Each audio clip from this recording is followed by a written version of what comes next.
Hello, मैं SK Gupta exam material पर आपका स्वागत है। अगर चैनल को सब्सक्राइब नहीं किए हैं तो सब्सक्राइब कर लीजिए, बेल आइकन को भी दबा दीजिए जिससे हर नोटिफिकेशन आपके पास पहुंचे और दोस्तों में ज़्यादा से ज़्यादा शेयर करें, सब्सक्राइब करें। मौर्य काल 322 ईसा पूर्व से लेकर 185 ईसा पूर्व का कार्यकाल तक का है। कल क्वेश्चन लेके आए थे और उसका शेष क्वेश्चन बच गया था, आज लेकर आए हैं। इसीलिए आप लोग अच्छे से ध्यान से देखें और कोई भी एग्ज़ाम का तैयारी कर रहे हैं तो आपके लिए ये फायदेमंद साबित होने वाला है, क्योंकि मौर्य वंश से क्वेश्चन अक्सर एग्जाम में पूछा जाता है। चलिए क्वेश्चन पर चलते हैं। केवल वह स्तंभ जिसमें अशोक ने स्वर्ण को मगध का सम्राट बताया है।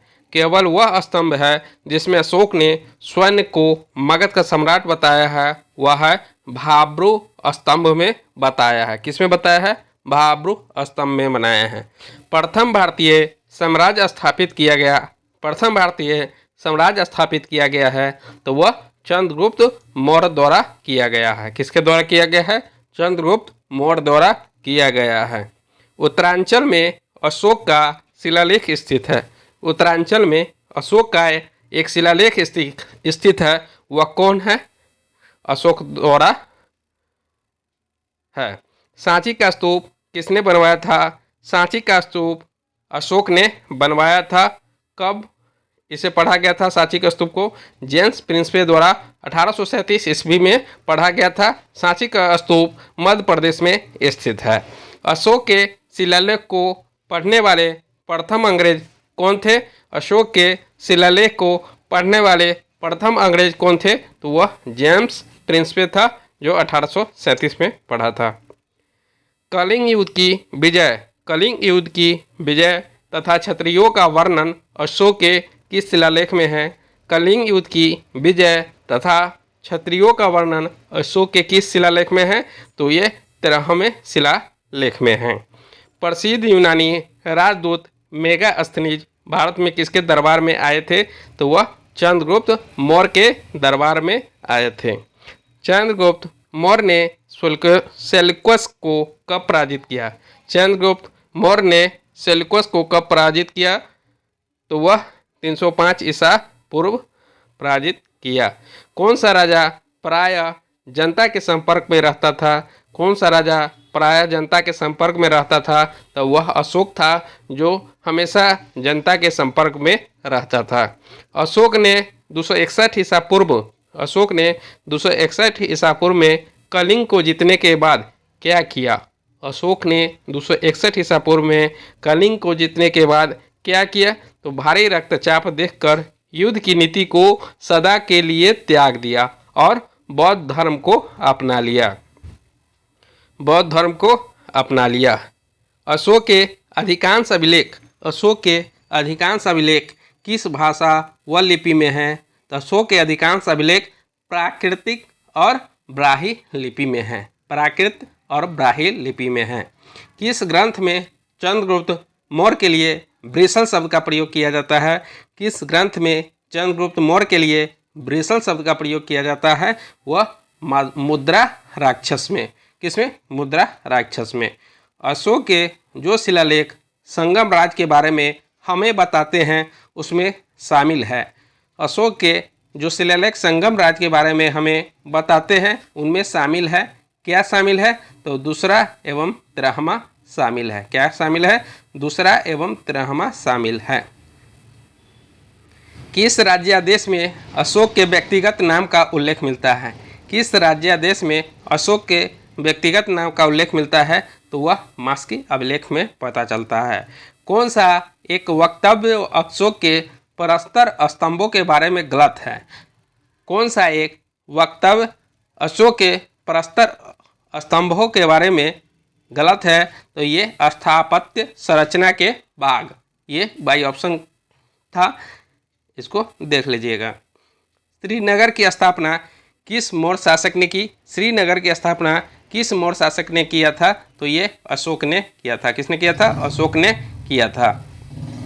किस ग्रंथ में शूद्रों के लिए आर्य शब्द का प्रयोग हुआ है? किस ग्रंथ में शूद्रों के लिए आर्य शब्द का प्रयोग हुआ है? तो वह अर्थशास्त्र में किया गया है। अशोक ने अपने राज्याभिषेक के चौथे वर्ष में निग्रोध के प्रभाव से प्रभावित होकर किससे बौद्ध धर्म की दीक्षा ली? अशोक ने अपने राज्याभिषेक में चौथे वर्ष में निग्रोध के प्रभाव से प्रभावित होकर किससे बौद्ध धर्म की दीक्षा ली? तो वह उपगुप्त से दीक्षा लिया था। किसने पाटलिपुत्र को पोलीब्रोथा कहा? किसने पाटलिपुत्र को पोलीब्रोथा कहा? तो यह मेगास्थनीज ने कहा था। किसने कहा था? मेगास्थनीज ने कहा था। मौर्य काल में एग्रोनोमाई किसे कहा जाता था? मौर्य काल में एग्रोनोमाई किसे कहा जाता था? तो वह सड़क निर्माण अधिकारी को कहा जाता था। मौर्य काल में गुप्तचरों को क्या कहा जाता था? मौर्य काल में गुप्तचरों को गूढ़ एवं पुरुष कहा जाता था। क्या कहा जाता था? गूढ़ एवं पुरुष कहा जाता था। किस श्रीलंकाई शासक ने अपने मौर्य सम्राट अशोक के आदर्शों के अनुरूप ढालने की कोशिश किया? तो ये तीस ने किया था। किस जैन ग्रंथ में मौर्य का राजकोषीय वर्ष आरंभ होता है? तो वह आषाढ़ को होता है। जैन ग्रंथ में चंद्रगुप्त मौर्य को जैन धर्म अपनाने का उल्लेख मिलता है, तो यह परिष्ट पर्वन को मिलता है। किसे मिलता है? परिष्ट पर्वन को मिलता है। अशोक के बारे में जानने के लिए सबसे महत्वपूर्ण स्रोत है। अशोक के बारे में जानने के लिए सबसे महत्वपूर्ण स्रोत शिलालेख है। कौन है? शिलालेख है। अशोक के काल में कौन सी लिपि दक्षिण भारत में परिवर्तित हुई? तो वह ब्राह्मी लिपि दक्षिण भारत में परिवर्तित हुई अशोक के काल में। अशोक का अभिलेख भारतीय उपमहाद्वीप के बाहर भी पाया गया है। अशोक का अभिलेख भारतीय उपमहाद्वीप के बाहर भी पाया गया है। यह किस देश में पाया गया है? तो वह अफगानिस्तान में पाया गया है। चाणक्य का अन्य नाम था? चाणक्य का अन्य नाम विष्णुगुप्त को कहते हैं। किसकी तुलना मैकियावेली के प्रिंस से की जाती है? किसकी तुलना मैकियावेली के प्रिंस से की जाती है? तो ये कौटिल्य के अर्थशास्त्र की तुलना मैकियावेली से की जाती है। वह शासक कौन था जिसने राज सिंहासन पर बैठने के लिए अपने बड़े भाई की हत्या कर दी थी? वह शासक कौन था जिसने राज सिंहासन पर बैठने के लिए अपने बड़े भाई की हत्या कर दी थी? वह अशोक था। कौन था? अशोक था।